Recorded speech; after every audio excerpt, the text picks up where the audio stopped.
The knife hit the table an inch from Elena Voss's hand, and the entire hall went silent. "That is what happens to wolves who forget their place," Celine Marsh said, her voice carrying easily across the long feast table. She smiled as she said it, the kind of smile that looked pleasant to anyone who was not paying close attention. Elena did not flinch. She looked down at the blade, then back up at the woman who had thrown it, and said nothing at all. Around her, dozens of pack members watched, waiting to see if the new bride of the Alpha King would cry, or shout, or run. She did none of these things. She simply picked up her cup of water, took a slow sip, and set it down again. This was Elena's wedding day. 3 hours earlier, she had stood at the front of the great hall of the Ashwood Pack, wearing a plain white dress that had belonged to her mother, waiting for Alpha King Damian Wolf to walk toward her. The hall was decorated with silver ribbons and pale flowers, the traditional colors of a union between packs. Everyone said it was a beautiful ceremony. Nobody said it was a happy one. Damian had walked down the aisle like a man attending a funeral rather than his own wedding. He was tall, with dark hair, and the kind of quiet strength that made every wolf in the room lower their eyes when he passed. He did not look at Elena as he approached. He looked past her, toward the side of the hall, where a woman with golden hair stood watching with her arms crossed. That woman was Celine. Everyone in the Ashwood Pack knew the story, even if nobody spoke it aloud, where Damian and Celine had grown up together. They had trained together, fought together, and cared for each other since they were young. When Damian became Alpha King, everyone assumed Celine would become his Luna, his queen, the woman who would stand beside him and lead the pack at his side. Instead, the pack elders had arranged a different marriage. Elena Voss came from a small, quiet family on the edge of pack territory, and her marriage to Damian was meant to end years of conflict between two rival packs. It was not a marriage born of love. It was a marriage born of politics, the kind that packs had arranged for centuries to avoid war. Elena had known this when she agreed to it. Her father, Nathaniel Voss, had explained it to her gently the night before the wedding, sitting across from her at their small kitchen table. "You do not have to love him," he had said. "You only have to be strong. Can you do that?" "I can do that," Elena had answered, and she meant it. She had not expected, however, just how difficult strength would be to hold on to, once she stood before the entire Ashwood Pack and watched her new husband's eyes drift toward another woman during their own wedding vows. The ceremony itself passed quickly. Damian repeated his vows in a flat, practiced voice. Elena repeated hers with more feeling than the moment probably deserved, because she believed that if she was going to do this, she was going to do it properly. When the elder pronounced them bonded, a ripple of polite applause moved through the hall. It was the kind of applause people give when they are relieved something is over, not the kind they give when they are happy. Afterward came the feast, and it was during the feast that Celine threw the knife. It had started innocently enough. Celine had approached the head table where Elena sat, alone, since Damian had excused himself to speak with his warriors about pack business, almost immediately after the ceremony. Celine sat down across from Elena without being invited, and studied her with open curiosity, the way a hunter studies an animal it has not yet decided whether to respect. "You must be very brave," Celine said, "to marry a man who does not want you." "I must be very practical," Elena replied calmly. "Marriages like this are not about wanting. They are about peace." Celine laughed, a light, musical sound that drew a few glances from nearby tables. "Peace. Is that what they told you? How sweet. How simple." "What would you call it?" "I would call it a trade," Celine said, leaning forward.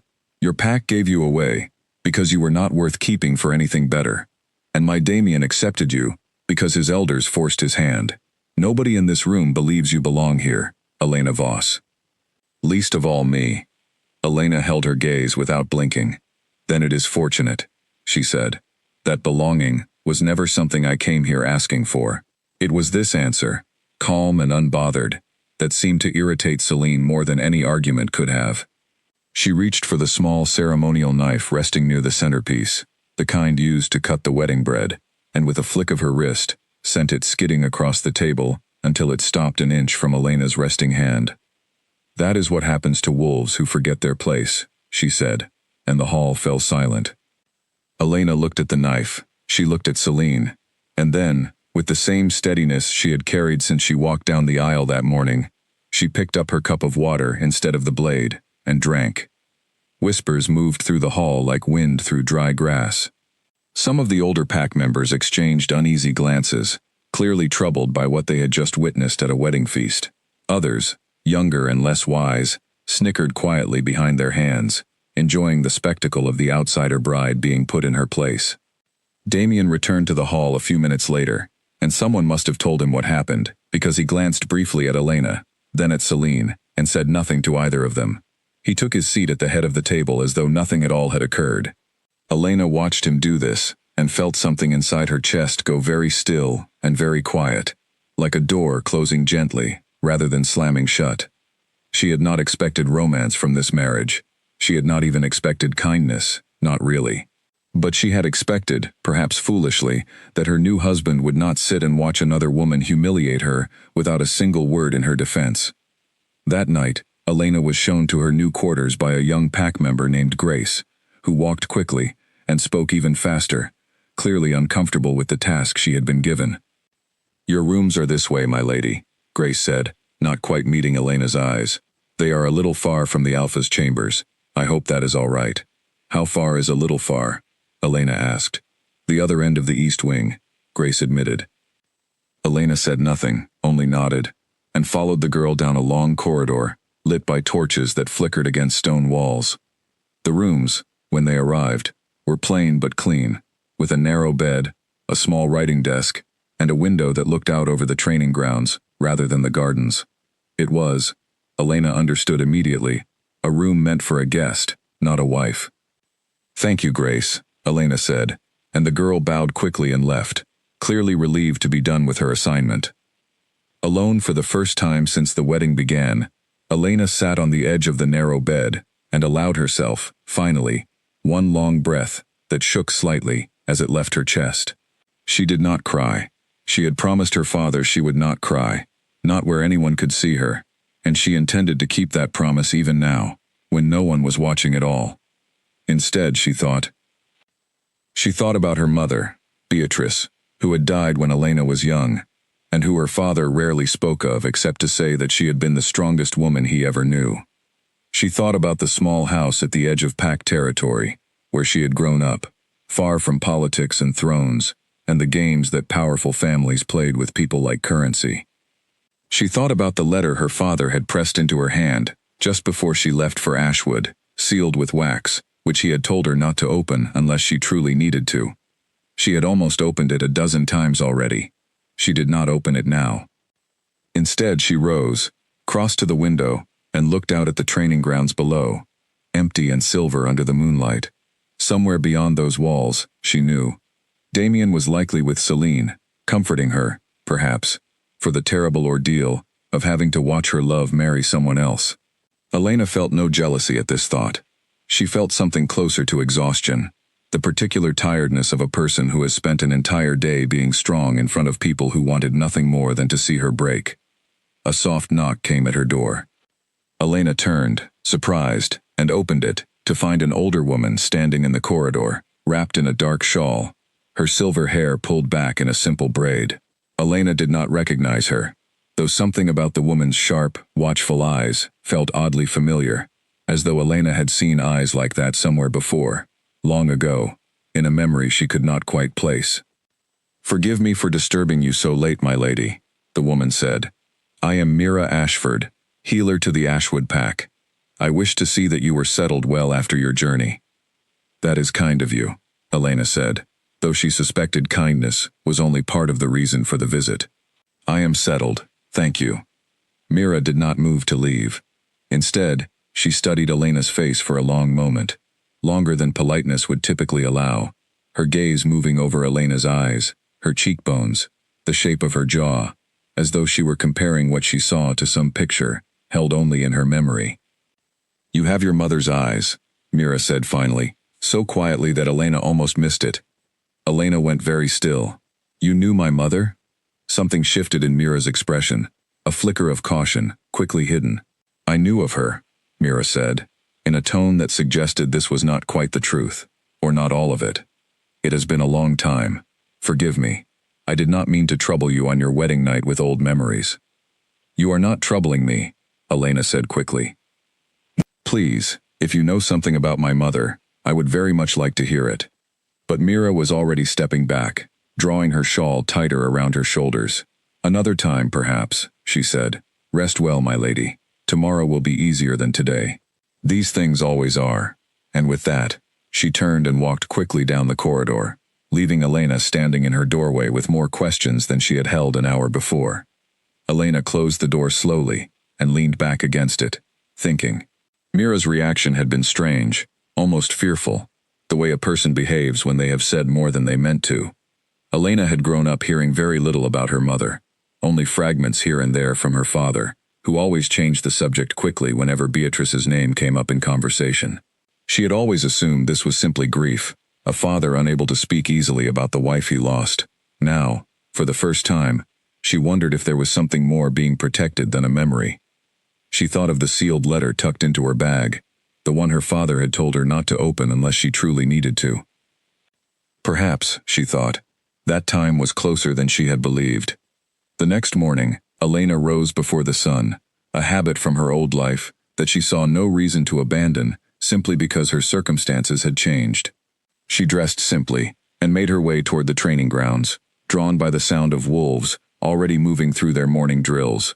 She had always found comfort in watching disciplined movement, the kind of order that made sense in a world that so often did not. She had not expected to find Damien there.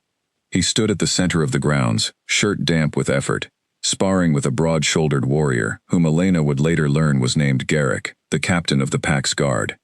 Damien fought well, she noted, quick and controlled, without the wasted aggression she had seen in some of the younger wolves at the wedding feast the night before. She stood at the edge of the grounds and watched for several minutes before he noticed her. When he did, he stopped mid-motion, allowing Garrick to land a light strike against his shoulder that he did not seem to register at all. He straightened, wiped sweat from his brow, and studied Elena with an expression she could not quite read. "You are awake early," he said. "So are you," Elena replied. A pause stretched between them, awkward in the way that conversations between strangers often are, made worse by the fact that they were legally bound to each other, as of the previous afternoon.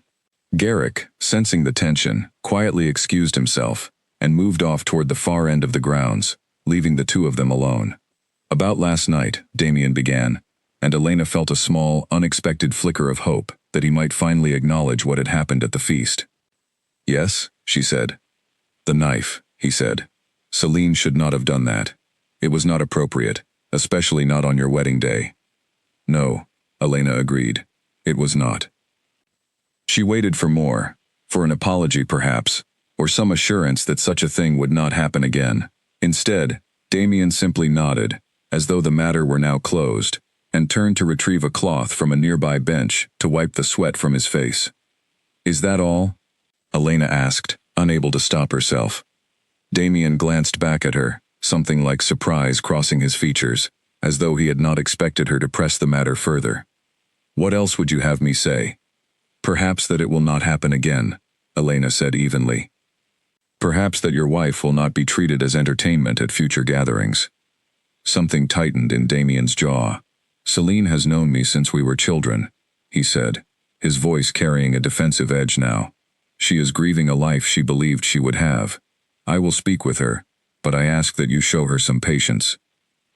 Elena felt something cold settle in her chest, though her expression did not change. "I see," she said quietly. "So the patience is expected of me. That is not what I—" "It is exactly what you said," Elena interrupted, gently, but firmly. "I understand that this marriage is not what either of us wanted. I understand that your heart belongs elsewhere, and I have no interest in changing that. But I will not spend the rest of my life apologizing for existing, simply because my presence is inconvenient to someone else's grief." Damien stared at her, and for a moment, something flickered across his face that might have been respect, or might have simply been surprise, that the quiet bride from the wedding feast had a voice at all, and was willing to use it. "You speak boldly for someone who has been here less than a day," he said finally. "I speak honestly," Elena corrected. "There is a difference." Before Damien could respond, a horn sounded from the far watchtower, sharp and urgent. calling the pack's warriors to attention. Damien's expression shifted instantly, the personal conversation forgotten in favor of whatever business the horn signaled. He gave Elena a brief nod, more acknowledgement than farewell, and strode off toward the sound, calling for Garrick as he went. Elena remained standing at the edge of the training grounds, watching him go, and allowed herself a small, humorless smile. It seemed that even on the second day of her marriage, she already understood her place in this pack far better than anyone had bothered to explain it to her. She was a peace treaty, wearing a wedding ring. She was tolerated, not wanted. And whatever came next, she suspected, would require every bit of the strength her father had asked her to hold on to. She turned and walked back toward the castle, unaware that behind one of the upper windows, Mira Ashford stood watching her cross the grounds, an old, worn piece of parchment clutched tightly in her hands, her expression caught somewhere between hope and dread. The parchment was old, its edges soft with age, and on it was drawn a small, careful sketch of a symbol Mira had not seen in over 20 years, a crescent moon wrapped in flame. The mark of the Moonfire bloodline. Mira looked down at the parchment, then out the window at Elena's retreating figure, and whispered to herself, so quietly that not even the wind could carry the words away. It cannot be. And yet, she folded the parchment carefully and tucked it away, deciding, for now, to say nothing to anyone at all. Some secrets, she knew from long experience, were dangerous even to speak aloud, especially in a pack where the wrong ears were always listening, and where a single overheard word could change the fate of everyone involved.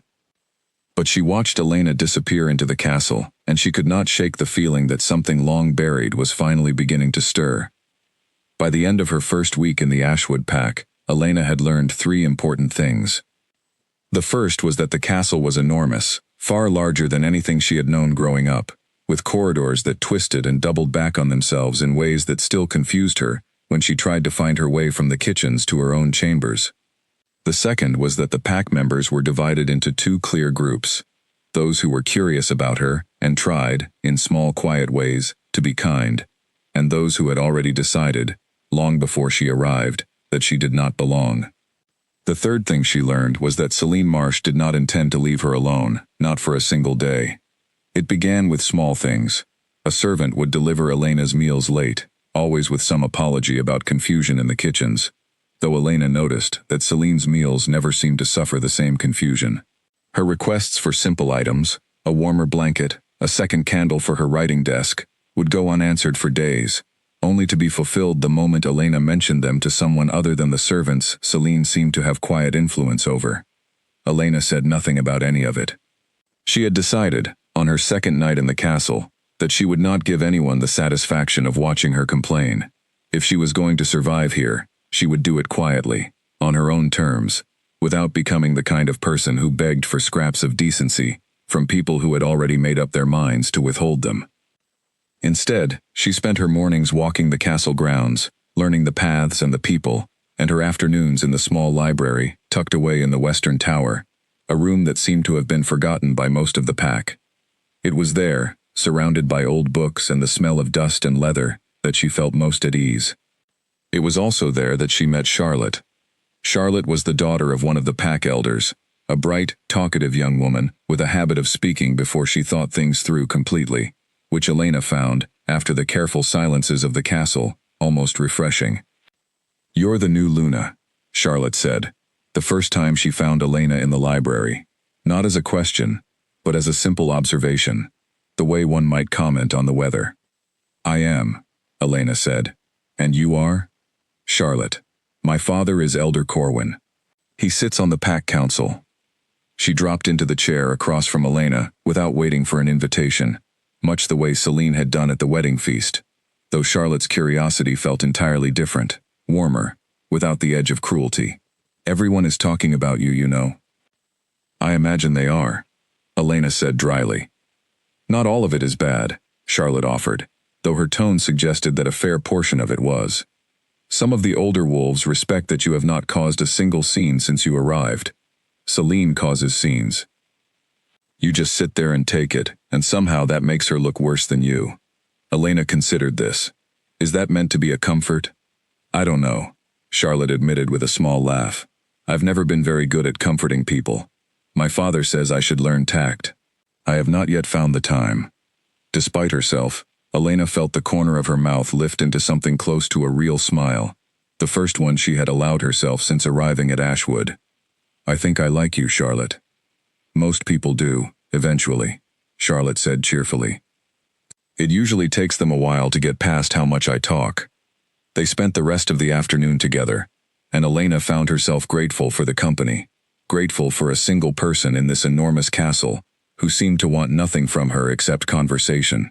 Charlotte spoke freely about pack politics, about the history of Ashwood, about her father's frustration with what she called the Celine problem, a phrase she used so casually that Elena suspected it was not new to the pack's private conversations.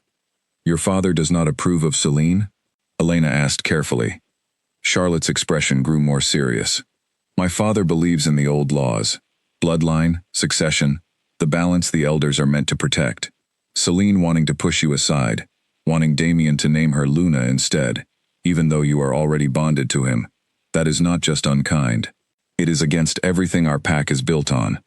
If Damien gave in to it, it could bring real trouble. Not just gossip. Trouble with the old magic itself. The old magic? The founding laws, Charlotte said. The stories say the first Lunas were chosen by bloodline, not by preference, and that breaking that trust brought curses on packs foolish enough to try. Most people think it is just an old story now. My father does not. Elena filed this information away carefully, sensing, without fully understanding why, that it mattered more than Charlotte perhaps realized. That evening, walking back to her chambers after leaving the library, Elena passed by the open doors of a smaller meeting hall and paused when she heard her own name spoken from within. Cannot keep pretending the girl does not exist, came a voice Elena recognized as belonging to Edmund, one of Damien's senior advisors. She is your bonded wife, Alpha. The pack sees how you treat her, and they draw conclusions from it, whether you intend them to or not. I know what she is, Damien's voice replied, low and tired. I do not need reminding. Then start acting like you know it, Edmund pressed. Celine is not your Luna, she never will be. Not while Elena Voss holds that bond. Every day you allow her to humiliate your wife in front of the pack, you weaken your own authority. The elders are watching. Corwin already has concerns. There was a long pause before Damien spoke again. What would you have me do, Edmund? Cast aside a friendship of 20 years because tradition demands it? I would have you remember, Edmund said, that you are not only a man who lost his chance at the woman he loves, you are an Alpha King. And an Alpha King who cannot control his own household will not be able to control his pack for much longer. Elena did not wait to hear more. She moved quietly away from the doorway before anyone inside noticed her presence, her thoughts churning as she walked. So Damien was not entirely blind to the situation then. He knew what was happening, knew how it looked, and yet he continued to allow it, weighed down by loyalty to a friendship that seemed, more and more, to be costing him something he did not fully understand he was losing. Elena was not sure what to do with this knowledge. It did not change her circumstances. It did not make Celine's cruelty any less sharp, or her own isolation any less real. But it told her something important. Damien's silence was not simple indifference. It was a choice, made again and again, between comfort and duty, and each time, he was choosing comfort. That knowledge, oddly, made her feel a little stronger. If his failure was a choice, then perhaps it could be unmade. And if it could not, then at least she understood clearly what she was dealing with, rather than hoping for a kindness that might never come. The following days brought no dramatic confrontations, only the quiet accumulation of small injuries. Celine found new ways to remind Elena of her place, arranging for her to be seated at the far end of tables during pack gatherings, ensuring that invitations to smaller social events somehow never reached Elena's chambers, and speaking about her, when she thought Elena could not hear, in tones dripping with false sympathy. Poor thing, Elena overheard her say to a cluster of pack women one afternoon in the garden. Imagine marrying a man who cannot even look at you without thinking of someone else. I almost feel sorry for her. Elena, walking past with a book tucked under her arm, paused just long enough to let her presence be known. You need not feel sorry for me, she said pleasantly. I find I have a great deal of time to read these days, and very little interest in wasting it on pity, mine or anyone else's. She continued walking, before anyone could respond, leaving Celine's small audience shifting uncomfortably in the silence that followed. It was a small victory, but Elena had learned to treasure small victories. They were, she suspected, the only kind available to her for the time being. That night, Mira Ashford appeared again at her door, this time carrying a small cup of tea that smelled faintly of chamomile and something else Elena could not identify. "For sleep," Mira explained, offering the cup. "You have not been resting well. I can see it in your eyes." Elena accepted the cup gratefully, studying the older woman as she did. "You seem to notice a great many things about me, Mira." "It is my duty as healer to notice such things. Is it also your duty to know the meaning of the mark you were sketching on that parchment, the day after my wedding?" Elena asked, keeping her voice light, though she watched Mira's reaction carefully. Mira went very still, her composure slipping for just a moment before she recovered it. "You saw that? I saw you watching me from the window. I did not see the parchment itself, only your face, and I have thought of it often since." Elena set the tea down and met Mira's eyes directly. "Please, Mira, I am not asking to cause trouble. I am asking because I believe you knew my mother, and I believe there are things about my family that I do not understand, things that perhaps I should." Mira was quiet for a long moment, weighing something in her mind that Elena could not see. Finally, she sighed, the sound of a woman setting down a burden she had carried for a very long time. "Your mother," Mira said slowly, "was not from a small, unremarkable family, as you have likely been told. She came from a lineage that most in the wolf world believe died out generations ago. I cannot say more than that tonight, Elena, not because I do not trust you, but because some truths, once spoken, cannot be called back, and I do not yet know if this pack is ready to hear them, or if you are ready to carry them. What if I told you I already suspect something is being kept from me?" Elena asked. "My father gave me a sealed letter before I left home. He told me not to open it unless I truly needed to." Mira's eyes widened slightly. "Then perhaps," she said carefully, "the time to open it is closer than either of us realized. But be careful where you read it, Elena. And be careful who you trust with what you find inside."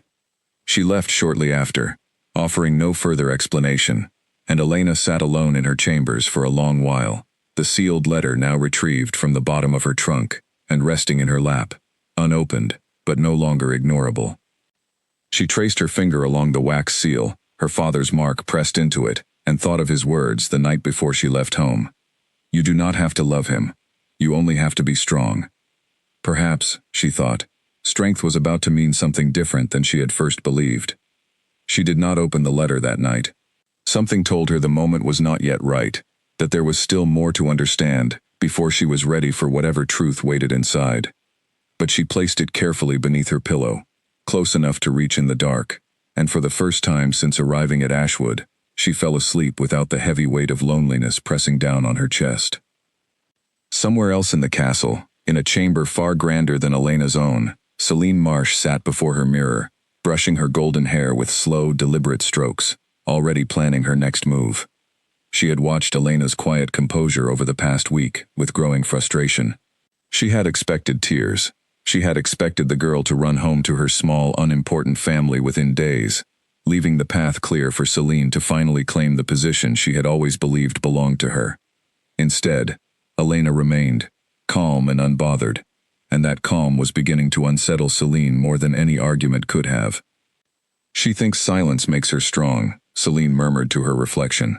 "We shall see how strong her silence remains, once the entire pack watches her fail." She smiled at her own reflection, already imagining the next gathering, already planning something far more public, far more humiliating than a knife thrown across a feast table. Elena Voss, she decided, needed to be reminded, clearly and completely, in front of everyone who mattered, exactly how little she belonged in Ashwood. She had no idea, as she sat there plotting, just how wrong that plan would eventually prove to be.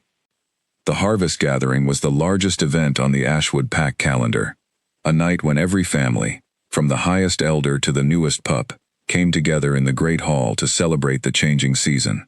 It was also, Elena would soon learn, the night Celine Marsh had chosen to make sure no one in the pack would ever again mistake Elena's quiet dignity for weakness. Elena arrived dressed simply, in deep blue, a color she had chosen because it reminded her of the evening sky above her father's house, one of the few things from her old life she still allowed herself to miss openly. She had learned, over the past weeks, to walk into rooms expecting very little warmth, and finding herself pleasantly surprised on the rare occasions warmth appeared. Tonight, she told herself, would be no different. She was wrong. The hall was already full when she entered, candlelight glowing warm against polished wood and silver decorations, the air thick with the smell of roasted meat and spiced wine. Damien stood near the head table, speaking with Elder Corwin and several other senior wolves, his expression carefully neutral in the way it always was when he knew Elena was near, but had not yet decided how much attention to give her. Elena took her seat quietly, as she always did, and reached for the cup of wine that had been placed before her.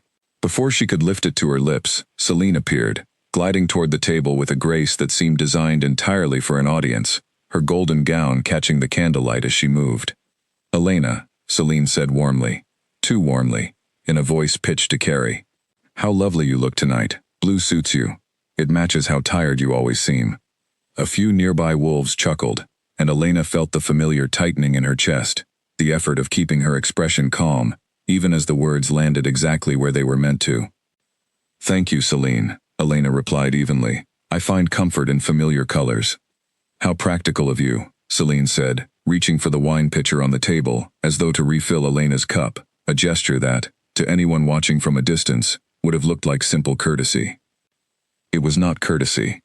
Celine tilted the pitcher too far, too suddenly, sending a heavy wave of dark red wine, cascading not into the cup, but directly across the front of Elena's dress, staining the pale blue fabric in an instant. Elena gasped, more from surprise than pain, as the cold liquid soaked through to her skin, and the hall around them fell into the particular hush that follows an accident everyone suspects was not truly an accident at all. "Oh," Celine said, pressing a hand to her chest in a display of exaggerated horror. "How clumsy of me. I am so sorry, Elena, truly." The apology was so thin, so obviously performed, that even some of the younger wolves in the crowd exchanged uncomfortable glances. Elena rose slowly from her seat, wine dripping from the fabric of her gown, and looked down at herself for a long moment, before lifting her gaze back to Celine's face. "How careless of you," Elena said, her voice steady despite the humiliation burning in her chest. "I would have thought someone raised alongside an alpha would have learned better control of her own hands." A ripple of surprised laughter moved through part of the crowd, quickly suppressed, but not quickly enough to escape Celine's notice. Her expression flickered, just for an instant, before she recovered her composure. "Careless, perhaps," Celine said, her voice sharpening now beneath the sweetness. "Or perhaps I simply wish to see what color truly suits a woman who was never meant to sit at this table in the first place." The hall went utterly silent. Even the low murmur of side conversations that typically continued beneath any exchange stopped entirely, every eye in the room now fixed on the two women standing at the head table. Elena felt something shift inside her, not anger exactly, but a kind of clarity, the sense of a decision being made without her fully choosing it. She had spent weeks absorbing insult after insult in silence, believing that silence was strength, that dignity meant enduring without reaction. But dignity, she realized in that moment, did not require her to stand quietly while someone attempted to erase her in front of an entire pack. "You are right about one thing, Celine," Elena said, her voice carrying clearly now, without any trace of the tremor she might have expected from herself. "I was never meant to sit at this table simply to be tolerated. I was placed here to be Luna of this pack, a title that was given to me under the same laws and traditions this pack claims to honor. If you have a quarrel with that arrangement, I would suggest you take it up with the elders who arranged it, rather than staining gowns and calling it courage." Celine's face flushed red, the practiced sweetness in her expression cracking entirely for the first time since Elena had arrived at Ashwood. "You dare." "I dare quite a lot, apparently," Elena interrupted, "given that I have spent a month allowing you to believe silence meant I had nothing to say." Somewhere near the front of the hall, Elder Corwin rose slowly from his seat, his weathered face unreadable, but his eyes sharp with interest. Beside him, Charlotte watched with poorly concealed delight, clearly enjoying a spectacle she had likely wished for since Elena first arrived. Damien, for his part, had gone very still, watching the exchange with an expression Elena could not fully interpret, something caught between surprise and something closer to reluctant admiration. Celine, sensing that the room's sympathy was shifting away from her, tried once more to regain control of the moment. "This is unbecoming," she said sharply, turning to address the wider hall now, rather than Elena alone. A true Luna would not raise her voice in the middle of a harvest gathering. Perhaps this proves exactly what I have said all along, that this girl was never suited for the role she has been given. "A true Luna," Elena replied calmly, "does not require validation from a woman who has spent a month attempting to publicly destroy her, at every gathering, in front of every witness available. If my composure under repeated provocation is somehow evidence against me, then I confess I do not understand what standard you believe should be applied instead." The silence that followed stretched long enough to become genuinely uncomfortable, broken finally by Elder Corwin's voice, dry and measured, cutting through the tension like a blade. "I believe," Corwin said, "that this conversation has gone on long enough for one evening. Celine, you will apologize properly to our Luna, and this matter will be considered closed for tonight."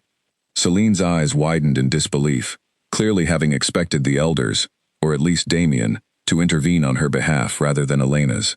She turned toward Damien, waiting for him to speak, to defend her the way he always had before. Damien said nothing. The silence stretched, and something in Celine's expression shifted from anger to something closer to genuine shock, as though the ground beneath her had moved without warning. She looked back at Elena, then at the gathered pack, many of whom were now watching her with expressions far less sympathetic than they had been only minutes before. "I apologize," Celine said finally, the words clearly costing her a great deal, "for the wine." It was not a full apology, and everyone in the hall knew it, but it was enough to allow the moment to pass. Celine turned and swept from the hall without another word, her golden gown catching the candlelight one final time before she disappeared through the great doors. Elena remained standing at the head table, wine still staining the front of her gown, and became aware, for the first time, of just how many eyes remained fixed on her, some curious, some still uncertain, but a surprising number carrying something new entirely, something that looked almost like respect. Charlotte appeared at her side moments later, offering a clean cloth she had retrieved from somewhere. "That," Charlotte whispered, grinning, "was the single best moment I have witnessed at this castle in years." "I am glad someone enjoyed it," Elena said, accepting the cloth gratefully. "I confess I did not." "You should have seen your own face," Charlotte said. "You looked like you could have frozen the entire hall solid if you had wanted to." Elena allowed herself a small, tired smile as she dabbed at the wine staining her gown. "Perhaps I nearly did." As the gathering slowly resumed its normal rhythm around them, conversations restarting in hushed, excited tones, Elena caught Damien watching her from across the hall. When their eyes met, he did not look away immediately, as he usually did. Instead, he held her gaze for a long moment, something unreadable passing behind his expression, before finally rising and making his way toward her through the crowd. "That was well spoken," he said quietly, once he had reached her side, keeping his voice low enough that only she could hear. "Thank you," Elena said, though I would have preferred not needing to speak it at all. Damien's jaw tightened slightly. "I should have intervened sooner." "Yes," Elena agreed simply. "You should have." He did not argue the point, which surprised her more than any apology might have. Instead, he glanced toward the doors Celine had disappeared through, then back at Elena, something conflicted moving behind his eyes. "I will speak with her," he said. "This cannot continue." "You have said that before," Elena reminded him gently, without cruelty, simply stating a fact between them. "Forgive me if I do not celebrate the promise until I see it kept." Something flickered across Damien's face, an emotion Elena could not quite name, before he nodded once, accepting the fairness of her doubt, and stepped back to allow her to continue the evening without further interruption. Later that night, back in her chambers, Elena finally allowed the exhaustion of the evening to settle over her fully. She changed out of the ruined gown, folding it carefully despite the stain, unwilling to simply discard something that had, in its own strange way, become part of a small victory she intended to remember. She sat at her writing desk, retrieved the sealed letter from beneath her pillow where she had kept it since the night Mira first mentioned it, and studied the wax seal in the candlelight for a long moment. Her father's words returned to her clearly. You only have to be strong. Can you do that? She thought of Celine's face in the moment the hall had turned against her. She thought of Elder Corwin's quiet authority, cutting through the tension without raising his voice. She thought of Damien's silence and the small, uncertain crack that had finally appeared in it. She was strong. She had proven that tonight, in front of the entire pack, without needing anyone's permission to do so. But strength alone, she was beginning to understand, might not be enough to answer the questions gathering around her like storm clouds on the horizon. Questions about her mother, about the mark Mira had sketched with such fear, about whatever truth waited, sealed beneath wax and paper in her hands.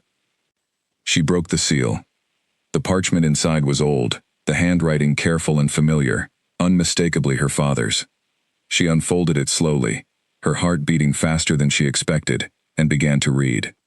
My dearest Elena, it began.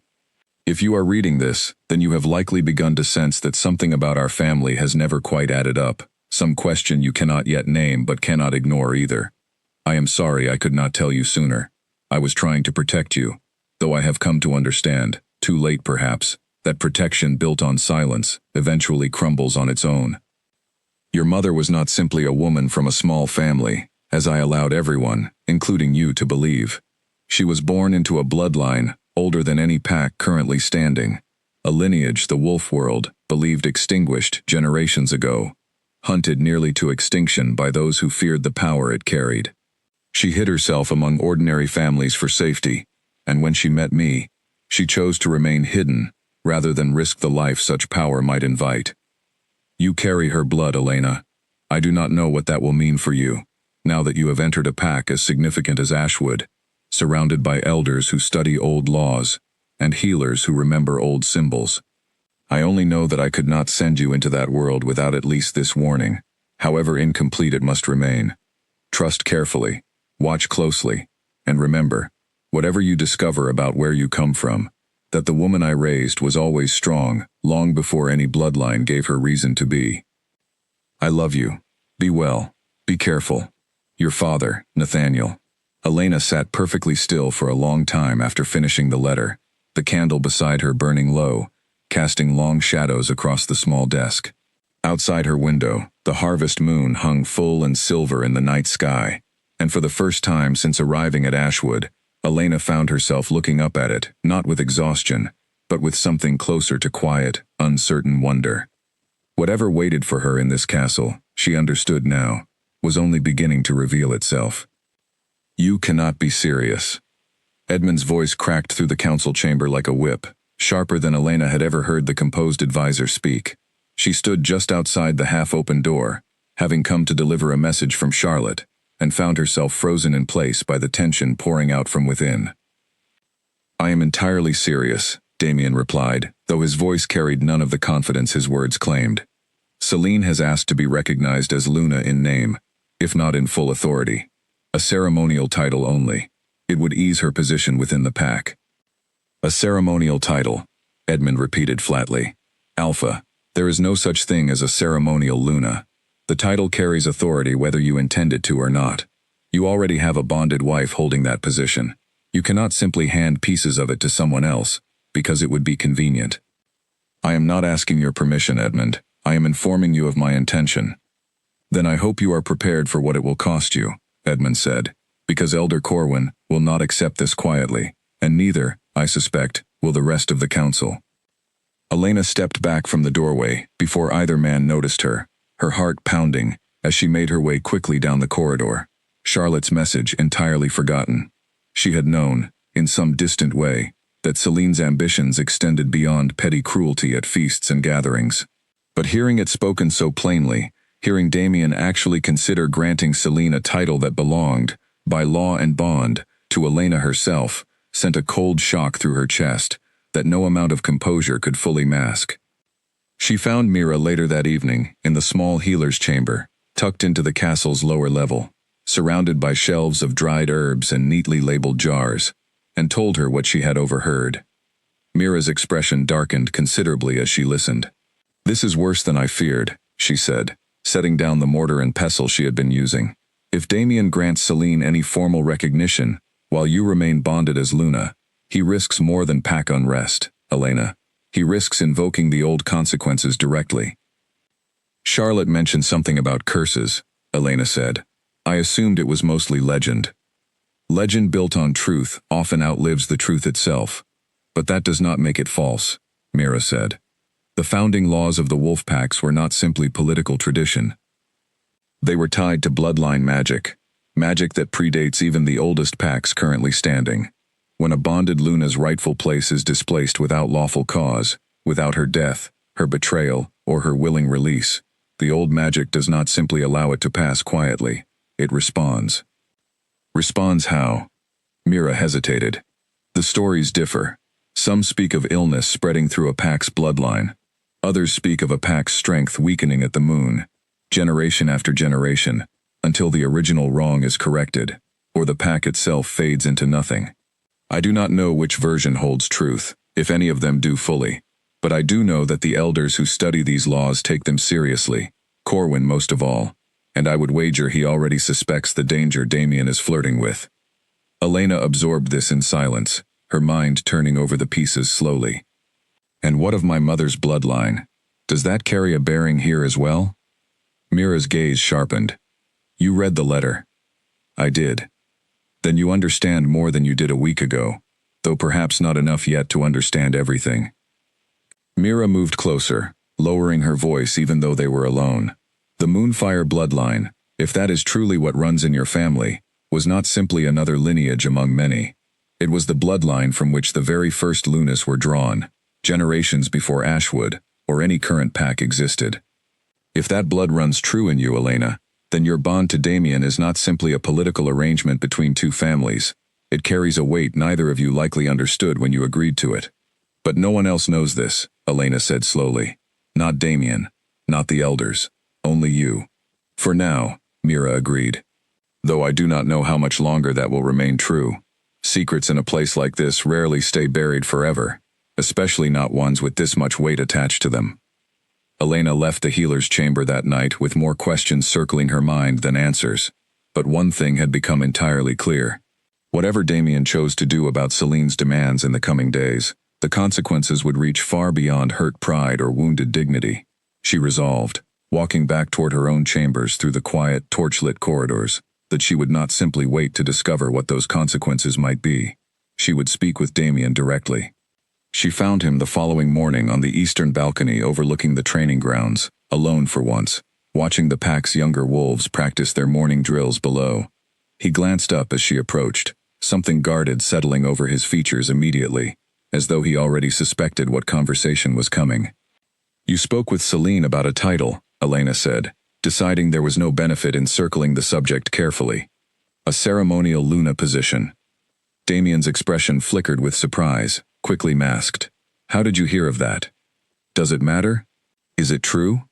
He was quiet for a long moment, his gaze returning to the training grounds below, unable, it seemed, to meet her eyes directly. I have not made a final decision. But you are considering it, Elena pressed, despite already being bonded to me, despite the fact that such a title, ceremonial or otherwise, has no true place beside a Luna who already holds the position lawfully.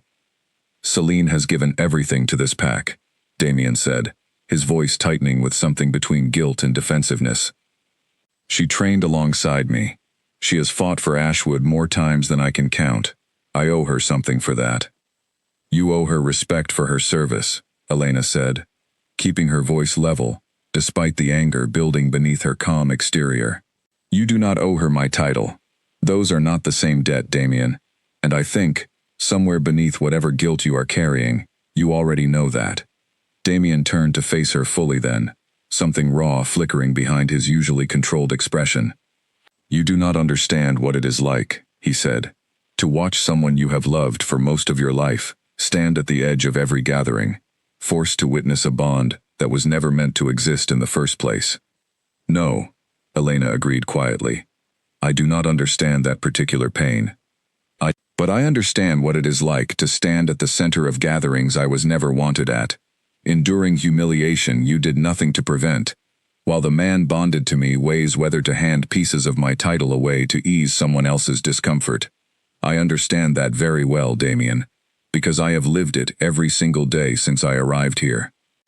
Silence stretched between them, heavy and uncomfortable, the sound of clashing training weapons rising faintly from the grounds below. I did not ask for this bond, Damien said finally, quieter now. Neither did I, Elena replied. And yet here we both are, bound by laws older and stronger than either of our personal wishes. If you break that bond carelessly, Damien, I do not believe it will only cost me something.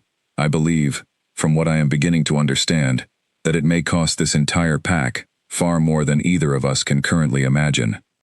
Something in her tone must have carried more weight than she intended, because Damien studied her closely then, his expression shifting from defensiveness into something more searching, more uncertain. What do you mean by that? Elena hesitated, unwilling yet to reveal everything Mira had shared with her, uncertain whether the truth of her bloodline was hers to disclose before she fully understood it herself. I mean, she said carefully, that the old laws exist for reasons deeper than tradition alone. Ask Elder Corwin if you do not believe me. I suspect he already has concerns of his own. She left him standing on the balcony without waiting for a response, her heart pounding harder than she let her steady walk reveal. She did not know if her words had reached him, truly reached him, or if they would simply be added to the growing pile of warnings he seemed determined to ignore in favor of old loyalties. But she had said what needed saying, and for now, that would have to be enough. That afternoon, word spread quickly through the castle that Elder Corwin had requested an urgent private audience with the Alpha King, a request unusual enough in its formality that even the servants whispered about it in the kitchens. Elena, hearing the news from Charlotte, felt a small, cautious flicker of hope kindle in her chest. Perhaps, she allowed herself to think, the elders would succeed where her own words had failed. She did not yet know how wrong that hope would prove, or how quickly the fragile balance of the pack was about to tip entirely out of anyone's careful control. If you proceed with this, Alpha, you will not simply be making a political mistake. You will be gambling with the survival of every family in Ashwood. Elder Corwin's voice was calm, but there was no mistaking the weight behind his words as he stood before Damien in the council chamber, flanked by two other senior elders whose expressions carried the same grave concern. Edmund stood off to the side, arms crossed, his earlier warning to Damien clearly having done nothing to prevent this confrontation from becoming necessary. I have not granted anything yet, Damien said, though even to his own ears, the defense sounded weaker than he intended. You have considered it, Corwin countered. You have spoken the words aloud to Celine Marsh, and word of that conversation has already begun spreading through the pack, regardless of whether you have signed anything or held any ceremony. Intention alone can be enough to invite consequence, Alpha. Did your father never teach you that? Damien's jaw tightened at the mention of his father, a man whose memory still carried significant weight among the older generation of Ashwood. My father is not here to teach me anything, Corwin. I am Alpha now. The decisions are mine to make. They are, Corwin agreed, and the consequences of those decisions will fall not only on you, but on every wolf who calls this pack home. That is precisely why I am here. He stepped forward, producing from within his robes an old, leather-bound book, its pages yellowed with age, and set it carefully on the table between them. This is the founding record of Ashwood, Alpha, passed down since the pack's earliest days. I do not bring it out lightly, nor often, because the laws recorded within it are not meant to be treated as simple guidelines. They are binding, tied to forces older than any Alpha's personal will. He opened the book to a marked page, and turned it so Damien could see the careful, ancient script filling the parchment. The bond between an Alpha and his lawfully recognized Luna, Corwin read aloud, his voice steady and grave, is sealed not merely by ceremony, but by the old magic that flows through every pack's bloodline. To displace a rightful Luna without her death, her willing release, or proven betrayal against the pack, is to break a covenant older than any single Alpha's reign. Such a breaking does not go unanswered. The pack's strength shall weaken with each passing moon, its bloodlines growing thinner, its protections faltering, until the wrong is righted, or the pack itself withers into memory. Silence filled the chamber, as the words settled over the room. Damien stared at the ancient page for a long moment, something uncertain flickering behind his usually composed expression. "You believe this is more than legend," he said finally. "I know it is more than legend," Corwin replied. "There are records, Alpha, from packs that ignored this very law centuries ago. The Thornwood Pack, the Greymere Pack, both once powerful, both now nothing more than names in old histories, their bloodlines scattered or extinguished entirely within 3 generations of an Alpha, displacing his rightful Luna for personal preference. I did not bring you this book to frighten you with old stories. I brought it because I do not intend to watch Ashwood join that list." Damien closed the book slowly, his hand lingering on its worn cover. "Elena said something similar to me only yesterday," he admitted quietly. "She warned me the old laws carried weight beyond tradition. I did not fully believe her." "Then I would suggest," Corwin said, "that you begin believing her now, before belief becomes a luxury you can no longer afford." After the elders departed, Damien remained alone in the council chamber for a long while, the ancient book still resting beneath his hand, his thoughts a tangled mess of guilt, fear, and something he was reluctant to name even to himself. He thought of Celine, of the years of history between them, of the way she had stood beside him through his father's death, and his difficult rise to Alpha, always steady, always present. He thought of Elena, quiet and composed even in the face of repeated cruelty, speaking to him with a directness that unsettled him more than he cared to admit. He did not know, sitting there in the fading afternoon light, which loyalty deserved more of his consideration, but he understood, for the first time with real clarity, that his choices were no longer simply personal ones. They carried weight for every wolf who called Ashwood home, weight he had perhaps been too consumed by old guilt and older affection to fully recognize until now. Meanwhile, in the healer's chamber below the castle, Mira Ashford worked late into the night, surrounded by old texts and fragile scrolls she had not touched in over 2 decades.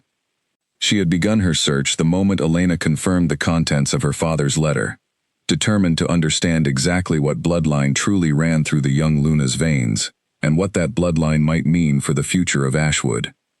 The research was slow and careful. Most records of the Moonfire lineage had been deliberately destroyed or hidden generations ago, back when the bloodline had been hunted nearly to extinction by rival packs who feared the power it carried, the ability, according to old legend, to draw strength directly from the moon itself, in ways ordinary wolves could not. Mira had only ever seen fragments of these old records during her own training as a young healer, taught to her by a mentor who had warned her, even then, to speak of such things carefully, if at all.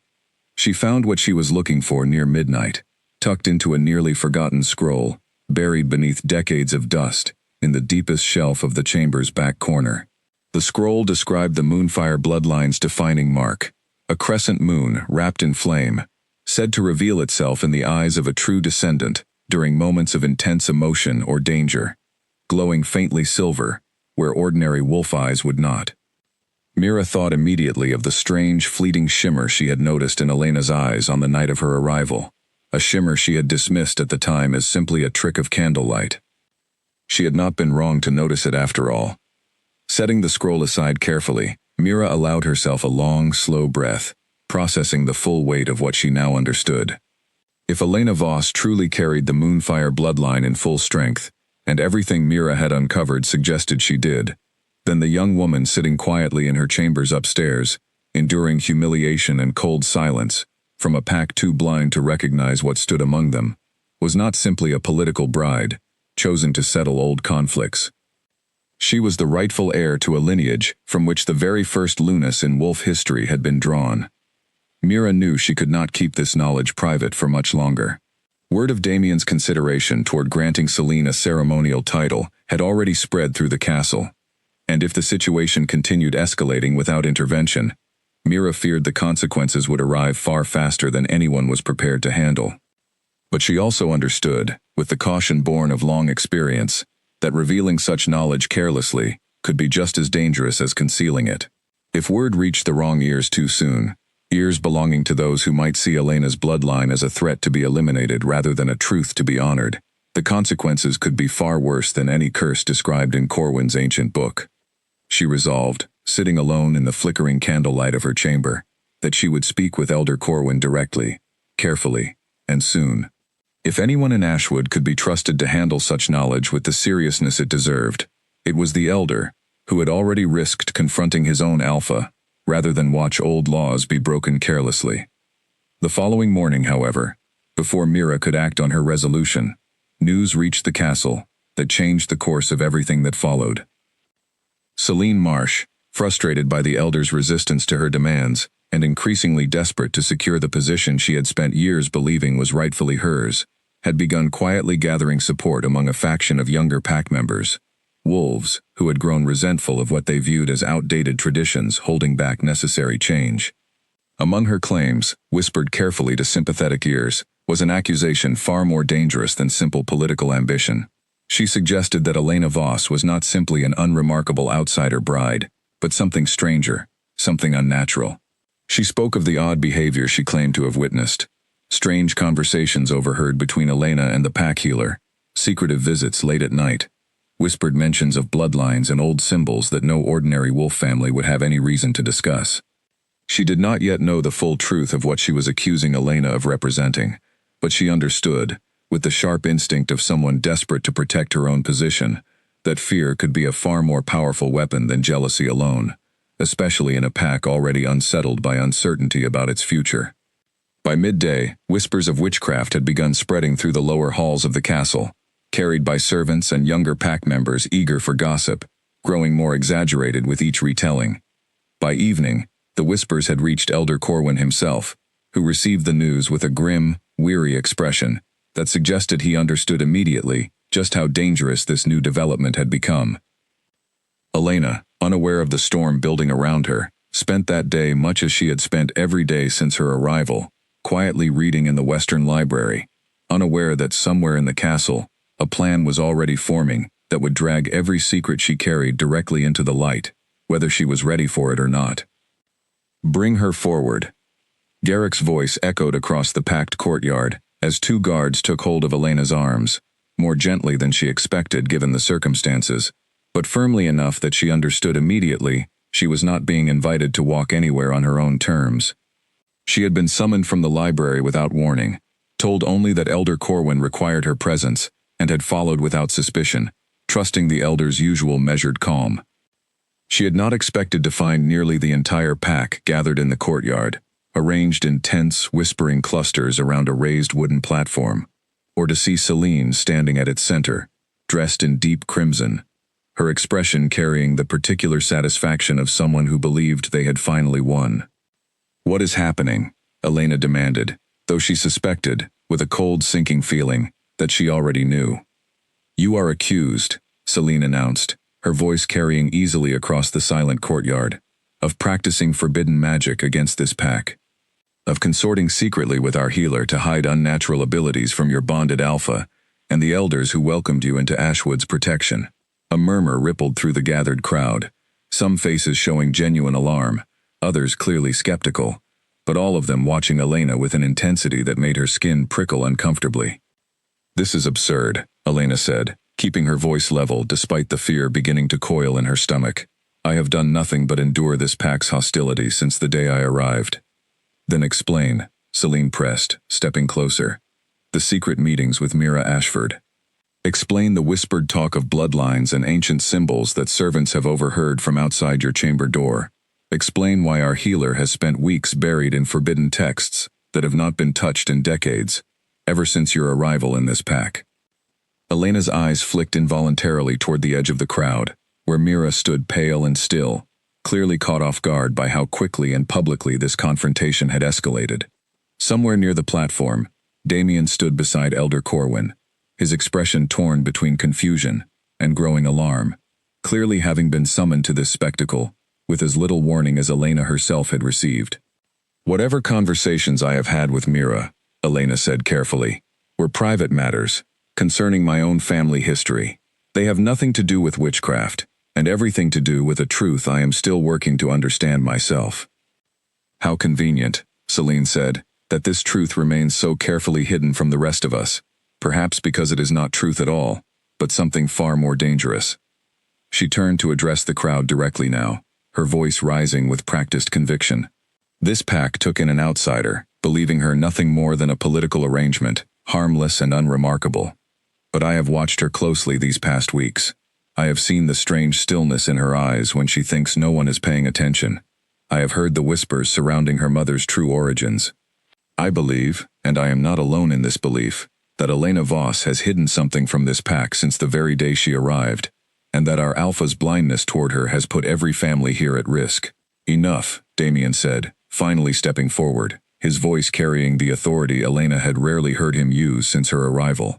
Celine, these are serious accusations. You cannot simply gather a crowd and level them without proper evidence. I have evidence, Celine countered, gesturing toward two servants standing nervously near the edge of the platform. These wolves overheard conversations directly. Let them speak, if you doubt my word. The servants, clearly uncomfortable being drawn into the confrontation, offered halting, fragmented accounts of overheard phrases, bloodlines, old symbols, secretive tones. None of it conclusive, but all of it delivered with enough uncertain fear to unsettle an already anxious crowd. Elena felt the weight of dozens of eyes upon her, felt the guard's grip still firm against her arms, felt the particular helplessness of standing accused before people who had already decided, in their hearts, what conclusion they wished to reach. She thought of her father's letter. She thought of Mira's warnings about revealing the truth too soon, to the wrong ears, in the wrong circumstances, and she understood, with sudden clarity, that circumstances had now been ripped entirely out of her control. Release her arms, Elder Corwin said suddenly, his voice quiet, but carrying unmistakable command. When the guards hesitated, glancing toward Celine as though seeking her approval instead, Corwin's voice sharpened considerably. I said release her. She has not been formally charged with anything, and I will not stand by while a bonded Luna is restrained on the strength of servant gossip and public spectacle. The guards obeyed, stepping back, though Elena remained standing at the center of the platform, every eye still fixed upon her. Elder Corwin, Celine said, an edge of desperation creeping into her voice, now that her carefully staged confrontation seemed at risk of losing momentum. Surely you cannot dismiss this so easily. If there is any truth to these claims, the safety of this entire pack could be at stake. And if there is no truth to them, Corwin replied evenly, then you will have publicly humiliated our Luna, based on nothing more than jealousy dressed up as concern, in front of the very pack you claim to be protecting. Celine's composure cracked visibly at the accusation, her carefully constructed narrative beginning to fray at the edges. I am not motivated by jealousy, she snapped. I am motivated by the safety of wolves who trust me to protect them. Then perhaps, came a new voice, calm and measured, cutting through the tension. You should allow the truth to speak for itself, rather than deciding it in advance. Mira had stepped forward from the edge of the crowd, moving toward the platform with a steady determination that seemed to surprise everyone present, including Elena. She climbed the platform steps and stood beside Elena, her expression carrying none of the fear it had held only moments before. I have indeed spent recent weeks researching old bloodline records, Mira announced to the gathered crowd, her voice carrying with practiced clarity. Not because our Luna practices forbidden magic, but because I believe her lineage may connect to something this pack has not seen in generations, something that deserves careful, respectful acknowledgement, rather than fearful accusation. What lineage? Celine demanded, though something in her voice had begun to waver, sensing perhaps that the ground beneath her carefully constructed accusation was shifting in ways she had not anticipated. Before Mira could answer, a commotion rippled through the crowd as one of the younger warriors, apparently unwilling to wait for further explanation, stepped forward with a length of rope, clearly intent on formally restraining Elena while the accusation remained unresolved. Stand down, Damien ordered sharply, but the warrior, caught up in the fear and confusion of the moment, hesitated only briefly before reaching for Elena's wrist. What happened next unfolded in the space of only a few heartbeats, though it would be discussed and retold throughout Ashwood for years afterward. Elena, startled by the sudden movement and the rough grasp against her wrist, felt something surge through her chest, an old, unfamiliar heat she had never before experienced, rising from somewhere deep within her that felt older than her own memory. Her instinct was not to strike out, not to run, but simply to stand her ground, refusing entirely to be moved, or restrained by force she had not consented to. Her eyes, in that moment, flashed bright silver. It was not a subtle shimmer, not the kind of trick of candlelight Mira had once dismissed on the night of Elena's wedding. It was unmistakable, A clear, radiant glow that lit her eyes from within, visible even in the bright afternoon sunlight, drawing gasps from every corner of the courtyard. The young warrior released her wrist immediately, stumbling backward in shock, and the entire gathered crowd fell into stunned, disbelieving silence. Mira, standing beside Elena, felt her breath catch in her throat, though she was perhaps the only person present, not entirely surprised by what she witnessed. "The moonfire mark," she said quietly, though in the absolute silence of the courtyard, her words carried to every corner. "I did not believe I would live to see it again." Elena, breathing hard, felt the strange heat recede from her chest as quickly as it had risen, her eyes returning to their normal color, though the memory of that brief, radiant power lingered in her mind, like the echo of distant thunder. She looked out at the crowd, at Celine's stunned, pale expression, at Damien's wide, disbelieving eyes, and understood, with absolute certainty, that nothing about her position in this pack would ever be the same again. Elder Corwin was the first to move, stepping forward slowly, his weathered face carrying an expression Elena had not seen from him before, something between reverence and profound relief. "The Moonfire bloodline," he said, his voice carrying clearly now across the silent courtyard, "was believed extinguished generations ago, hunted nearly to nothing by packs who feared the power it carried. It was from this very bloodline that the first Lunas in wolf history were drawn, long before Ashwood or any current pack existed." He turned to face Damien directly. "Alpha, do you understand what stands before you? What you have nearly cast aside in favor of old guilt and misplaced loyalty?" Damien said nothing, his gaze fixed entirely on Elena, his expression a complicated mixture of shock, disbelief, and something Elena could not quite identify, something that looked almost like the beginning of genuine reckoning. Celine, meanwhile, had gone deathly pale, the crimson of her gown suddenly seeming garish against the ash-white color draining from her face.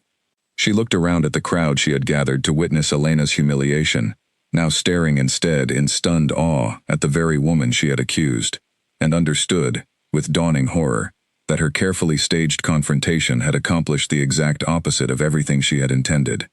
The courtyard remained silent for a long moment, the weight of what had just occurred settling slowly over everyone present, before Elder Corwin finally spoke again, his voice carrying the quiet authority of someone who understood he was witnessing history reshape itself in real time. "I believe," he said, "that this pack owes our Luna a very different conversation than the one we gathered here to have." News of what happened in the courtyard spread through Ashwood, faster than any fire could have traveled, reaching every corner of the pack's territory, before the sun had fully set that evening. By nightfall, wolves who had never once spoken to Elena directly were whispering her name with something close to awe, and the servants who had once delayed her meals out of quiet loyalty to Celine now moved through the castle, eager to be the first to offer her anything she might need. Elena found the sudden shift unsettling rather than satisfying. She sat that evening in the council chamber, summoned formally for the first time since her arrival, surrounded by Elder Corwin, two other senior elders, Mira and Damien, who had said very little since the courtyard confrontation, his expression still carrying the shocked, searching quality it had held since he first witnessed the silver light in her eyes. "Tell us everything you know," Corwin said gently, once they were all seated, "about your mother, about what your father revealed in his letter. We must understand fully what we are dealing with before we decide how to proceed." Elena recounted what little she knew, her father's careful words about a bloodline hidden for safety, her mother's quiet life built specifically to avoid the kind of attention that had, despite every precaution, finally found her daughter regardless. Mira added what she had uncovered through her own research, the old scrolls describing the crescent moon wrapped in flame, the ancient connection between the Moonfire lineage and the very first Lunas the wolf world had ever known. The bloodline was not simply respected in the old times, Mira explained, addressing the full council now. It was foundational. Before the packs divided into separate territories, before alphas ruled through strength and succession alone, the wolf world was guided by Lunas, drawn from the Moonfire line, women, whose connection to the moon itself granted them abilities no ordinary wolf possessed. Strength beyond size or training, healing beyond herbs and medicine, and, in moments of true necessity, protection that could not easily be overcome by force. Why then was the bloodline hunted? One of the other elders asked, an older woman named Priscilla, whose expression carried deep concern. If they held such power and such connection to our earliest traditions, why would any pack seek to destroy them? Fear, Corwin answered, before Mira could, his voice heavy with old, inherited knowledge. Power that cannot be controlled by ordinary means is always feared by those who wish to hold control themselves.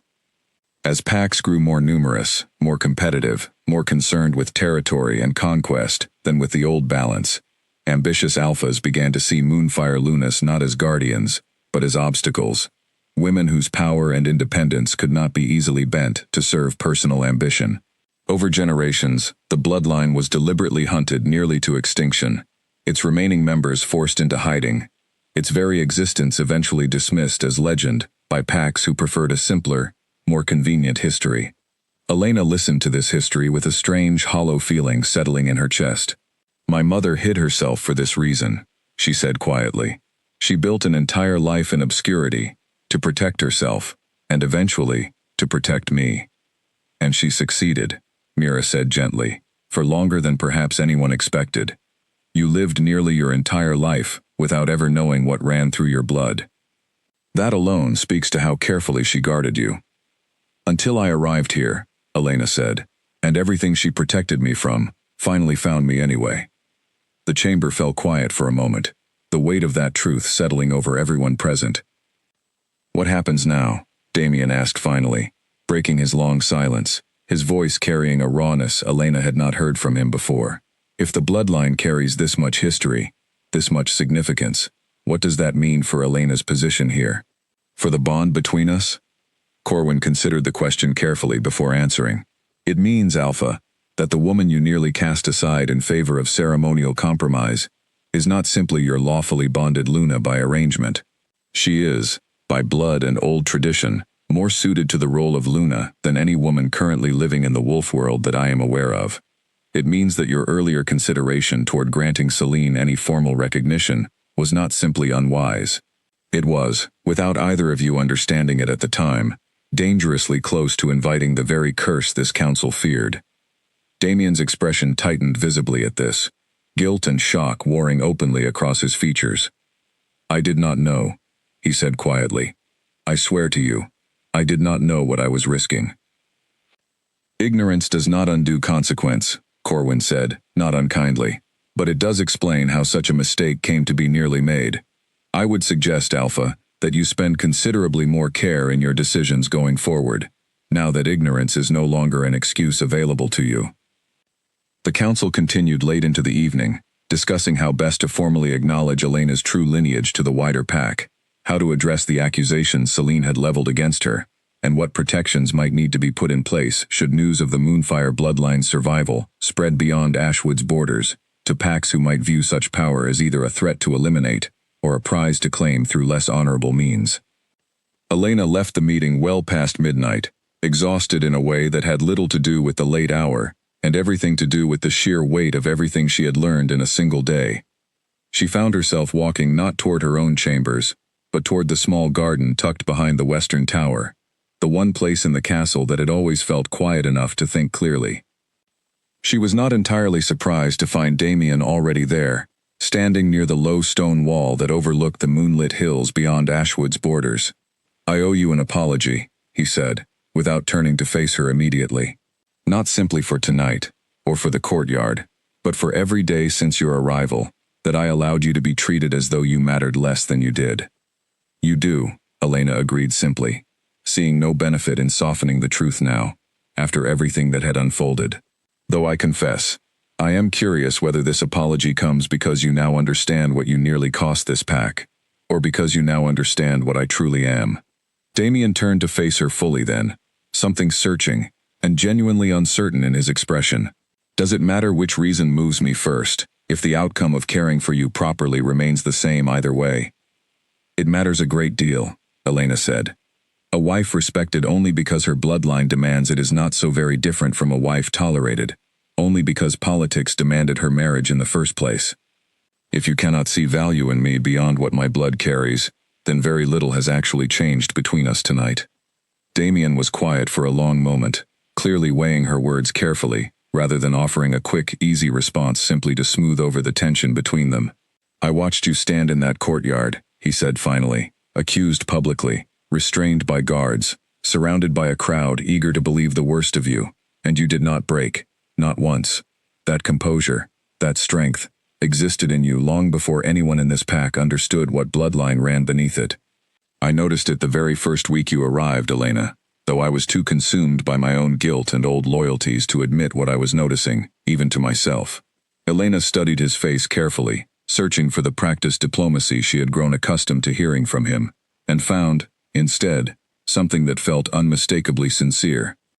"That is a better answer," she said quietly, "than I expected to receive tonight." "I intend to offer better answers going forward," Damien said, starting with Celine. Elena's expression sharpened slightly at the name. "What do you intend to do?" "I do not yet know fully," Damien admitted, "but I know that what she did today, gathering a crowd, orchestrating a public accusation built on fear rather than truth, cannot go unanswered. Whatever history exists between us, whatever debt of loyalty I once believed I owed her, it does not extend to excusing an attempt to publicly destroy my bonded wife in front of the entire pack. She will not accept consequences easily," Elena warned. "I do not believe today's events humbled her. I believe they frightened her, and frightened people, in my experience, rarely respond to fear with wisdom." Damien's expression grew troubled at this, as though some instinct within him recognized the truth of her warning, even before events proved it correct. "Then we will simply have to be prepared for whatever she attempts next." They stood together in comfortable silence for a while longer, watching the moon hang full and bright over the hills beyond Ashwood, and for the first time since her arrival, Elena felt something shift subtly between them. Not quite trust yet, not quite the partnership a true bond was meant to represent, but perhaps the first fragile beginning of something that might eventually grow into both. She did not yet know that Celine, in her own chambers across the castle, was already planning something far more desperate and far more dangerous than any public accusation could have been. A plan born entirely from the particular recklessness of someone who understood, with growing horror, that everything she had once believed was rightfully hers, now seemed permanently, irreversibly out of reach. "Alpha, forgive the intrusion, but you must see this immediately." Garrick's voice carried urgency, as he strode into the council chamber 3 days later, a folded piece of parchment clutched tightly in his hand. Damien, seated at the head of the table reviewing routine pack matters with Edmund, looked up sharply at the interruption. "What is it?" "A letter," Garrick said, setting it on the table before him, "found hidden among the Luna's private correspondence during a routine inspection of the eastern storage rooms. It appears to detail a plan to weaken Ashwood's defenses, timed to coincide with the next full moon gathering." Damien's expression darkened immediately as he unfolded the parchment, scanning the careful handwriting within, handwriting that had clearly been designed to resemble Elena's own careful script, though something about the letter's tone struck him as immediately, subtly wrong. "This claims she intends to weaken our borders," Damien said slowly, "in coordination with an outside pack, in exchange for protection from Ashwood's laws regarding her bloodline. It is a serious accusation," Edmund said carefully, though his expression carried obvious skepticism. "Alpha, if I may ask, where precisely in the storage rooms was this discovered?" "Behind a loose stone near the eastern wall," Garrick answered. "One of the younger guards found it during inspection." "Which guard?" Edmund pressed. Garrick hesitated slightly. "A young warrior named Owen. He has served under Celine's direct command for the past year." A heavy silence fell over the chamber, as the implications settled clearly over everyone present. Damien set the letter down slowly, his jaw tightening with a mixture of anger and weary recognition. "Summon Elena," he said finally, "and summon Celine as well. If this accusation is to be examined, it will be examined properly, in full view of the council, not decided based on a single letter found conveniently behind a loose stone by a guard loyal to my mistress." Elena arrived within the hour, her expression calm despite the guarded tension radiating from every wolf gathered in the chamber. She listened as the letter was read aloud, her composure never wavering, though something sharp and unmistakable flickered behind her eyes as the accusation against her unfolded. "This is not my handwriting," she said simply, once the reading concluded. It bears remarkable resemblance, Celine countered, having arrived shortly after Elena, her expression carefully arranged into something resembling concern rather than triumph, though Elena recognized the underlying satisfaction immediately. Perhaps you did not expect anyone to examine it closely enough to notice the similarities.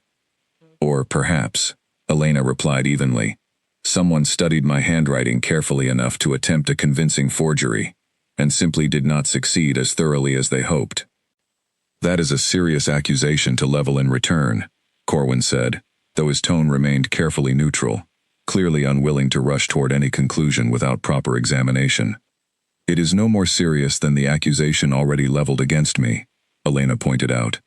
If I am to be judged based on a letter of uncertain origin, then surely that letter deserves the same careful scrutiny as any other claim brought before this council.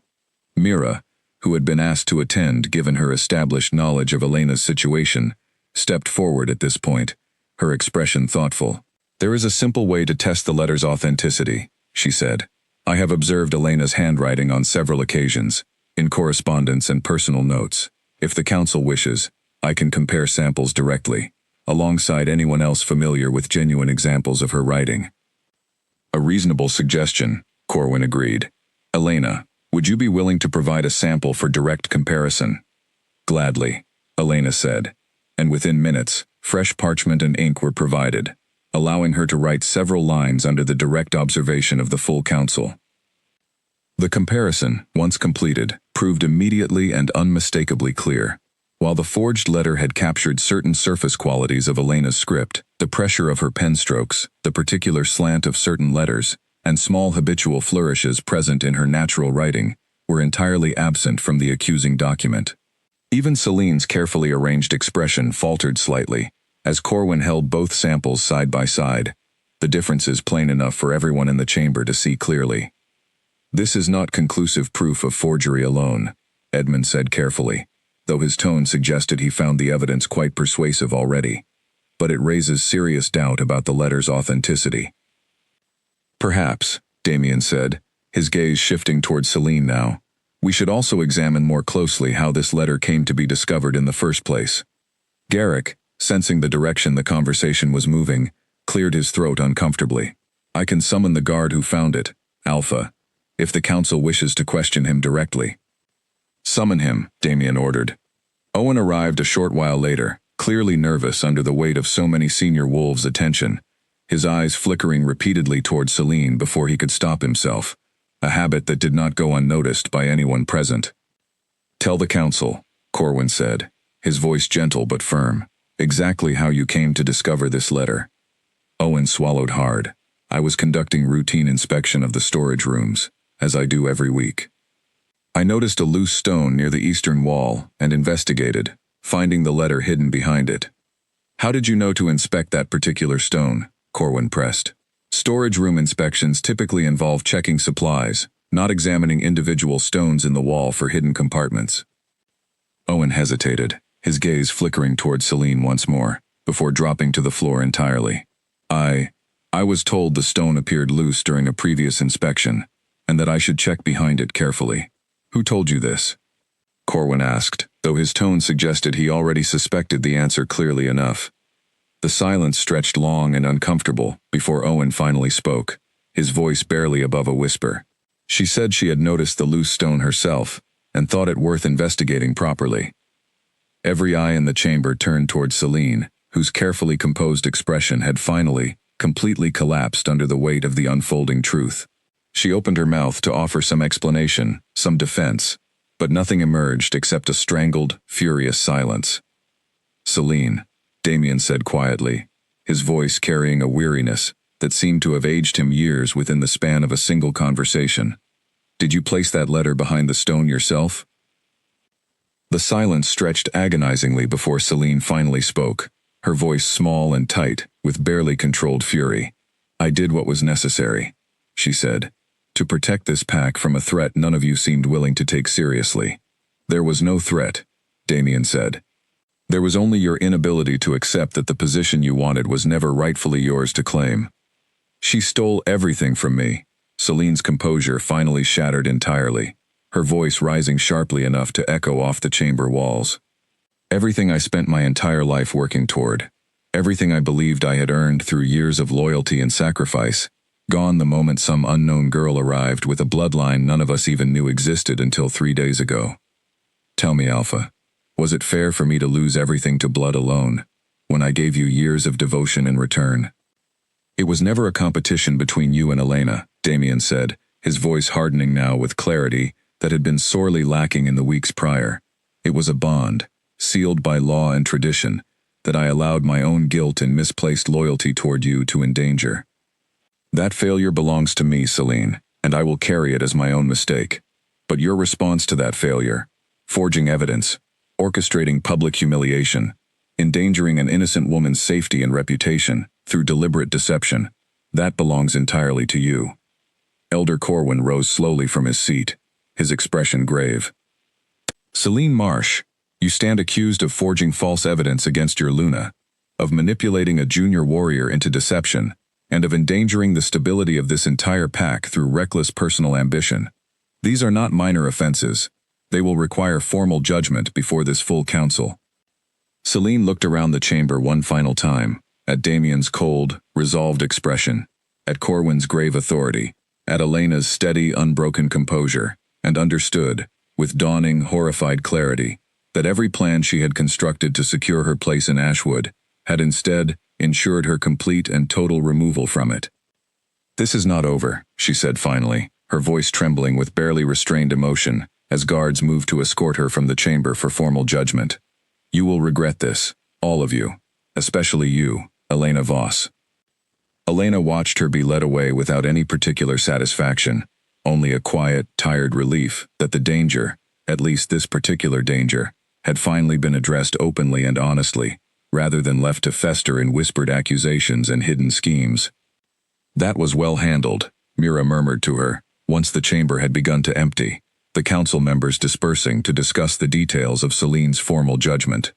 Though I suspect this is not truly the end of difficulties you will face here, Elena.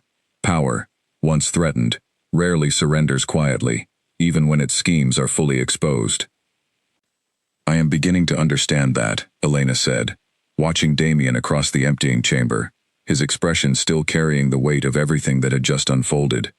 But at least now, the difficulties ahead will be faced honestly, rather than hidden behind false smiles and quiet cruelty.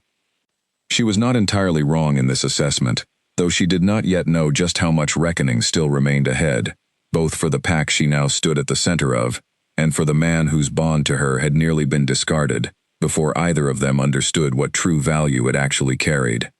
The formal judgment of Celine Marsh took place 3 days later, in the same courtyard where she had once orchestrated Elena's public accusation, though the atmosphere this time carried none of the eager, uncertain energy of that earlier gathering.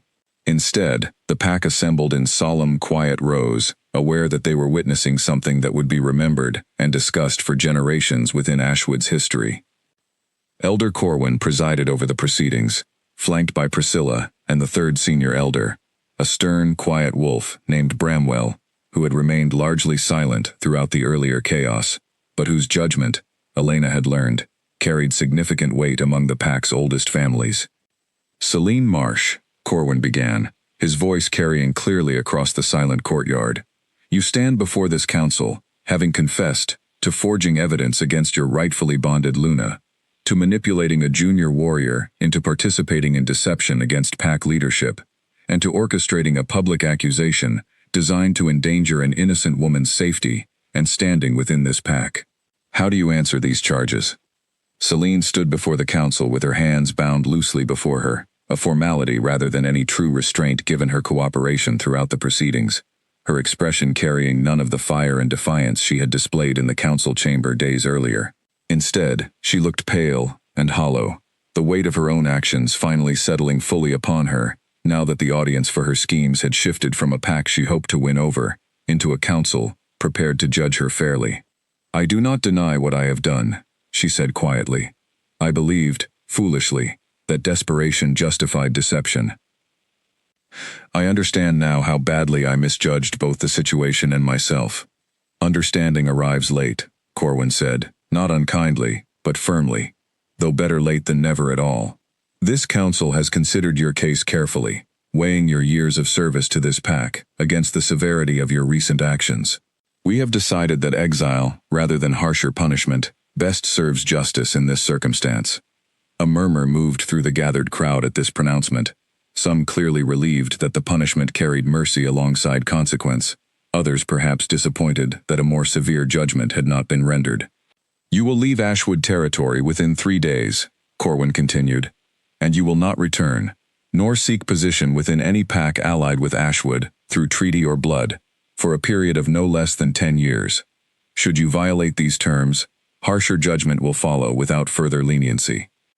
Celine absorbed this pronouncement with a slow, resigned nod, her eyes flickering briefly toward Damien, who stood near the council with an expression carefully schooled into neutrality, though Elena, standing beside him, could sense the tension radiating from him nonetheless. Do you have anything further to say before this council? Corwin asked. Celine was quiet for a long moment before finally speaking, her voice barely above a whisper but carrying clearly in the silent courtyard nonetheless. Only that I hope, in time, Ashwood finds the strength I could not, the strength to accept change without fear, driving every decision that follows it. With that, she was led from the courtyard, and Elena watched her go, feeling not triumph, but a quiet, complicated sadness for a woman whose ambition and fear had led her so far from whatever good qualities might have existed alongside them. Once the crowd began to disperse, Damien turned to Elena, his expression carrying a weight she had not seen from him before, something raw and unguarded that suggested he had spent considerable time in private reflection over the preceding days. I would like to address the pack directly, he said, not simply about Celine's judgment, but about my own failures throughout this entire situation. I believe they deserve to hear it from me, honestly, rather than allowing rumor and gossip to shape their understanding of what has occurred. That is a wise decision, Elena said, genuinely surprised by the depth of accountability in his tone. He addressed the pack later that same afternoon, standing before the full gathering, with none of the careful political distance he typically maintained during formal announcements. His voice, when he spoke, carried none of the practiced authority Elena had grown accustomed to hearing from him. Instead, it carried something far more difficult to offer, genuine humility. I have failed this pack, he began, and I have failed my bonded wife, in ways I am only now beginning to fully understand. When Elena arrived among us, bound to me through arrangement rather than choice, I allowed old loyalties and personal guilt to blind me to the respect she deserved from the very first day. I watched her endure public humiliation without intervening as I should have. I considered decisions that could have endangered every family in this pack, driven by sentiment rather than proper judgment. These failures belong to me alone, and I do not intend to hide from them simply because the immediate crisis has passed. He paused, his gaze finding Elena's across the courtyard, before continuing. I have since learned that the woman I nearly failed so completely carries a bloodline this pack has not seen in generations, a lineage connected directly to the very foundation of Luna tradition itself. But I want to be clear, to every wolf gathered here today, that my failure was not simply in failing to recognize her bloodline sooner. My failure was in failing to recognize her worth as a person, entirely separate from whatever blood runs through her veins. That failure would have existed regardless of her lineage, and it is that failure I intend to correct, starting today. He turned then, addressing Elena directly rather than the wider crowd. Elena Voss, I cannot undo the weeks of neglect and humiliation you endured since arriving in this pack. I can only commit, in front of everyone gathered here as witness, to becoming a partner worthy of the bond between us, rather than simply the alpha who allowed that bond to be treated so carelessly. Elena studied his face carefully, searching once more for any trace of performance in his words, and found instead something that felt entirely genuine, stripped of the careful diplomacy she had grown so used to expecting from him. I accept that commitment, she said finally, her voice carrying clearly enough for the gathered pack to hear. Though I would remind you, Damien, that commitments are proven through actions sustained over time, not through a single speech, however sincere it may be in this moment. A ripple of quiet approval moved through parts of the crowd at this response, several of the older wolves nodding with clear respect at her measured, practical answer, rather than easy forgiveness offered too quickly. That is fair, Damien said, and something in his expression suggested he had expected, and perhaps even hoped for, exactly that kind of honest response, rather than easy reconciliation. In the days that followed, Elena watched carefully as Damien began, slowly and sometimes clumsily, to translate his public words into genuine action. He moved her belongings personally into chambers closer to his own, a small gesture, but one that carried clear symbolic weight throughout the observant castle. He began seeking her opinion directly during council discussions regarding pack matters, listening with genuine attention rather than polite dismissal. He spent time with her in the evenings, not always speaking of significant matters, sometimes simply sharing quiet company over evening meals, slowly building the kind of familiarity that had been entirely absent during the first weeks of their bond. It was not a swift transformation, nor a perfect one. There were moments when old habits resurfaced, when Damien's guilt over Celine's exile clearly still weighed on him. Moments when Elena found herself frustrated by his continued uncertainty about how to properly balance old loyalties against new responsibilities. But there was, undeniably, genuine effort behind his actions, effort that slowly began to soften the careful distance Elena had maintained since her arrival. "You are looking at him differently," Charlotte observed one afternoon, finding Elena in the library as she so often did, though her tone carried more genuine curiosity than teasing this time. "Am I?" Elena asked. Though she suspected Charlotte's observation held truth, she was not yet fully ready to examine closely. "You are," Charlotte confirmed. "Not with the wariness you carried those first weeks. Something softer, maybe. I do not think you trust him fully yet. But I think you are beginning to believe he might actually deserve that trust eventually." Elena considered this carefully before answering. "Trust is not something I offer easily, Charlotte, especially not to someone who allowed me to be humiliated so thoroughly before finally acting to protect me. But I have learned, through my mother's example if nothing else, that people are capable of growth when genuinely confronted with their own failures. Whether Damien proves worthy of that growth remains to be seen. But I am, perhaps, more willing to see it through than I expected to be only a few weeks ago."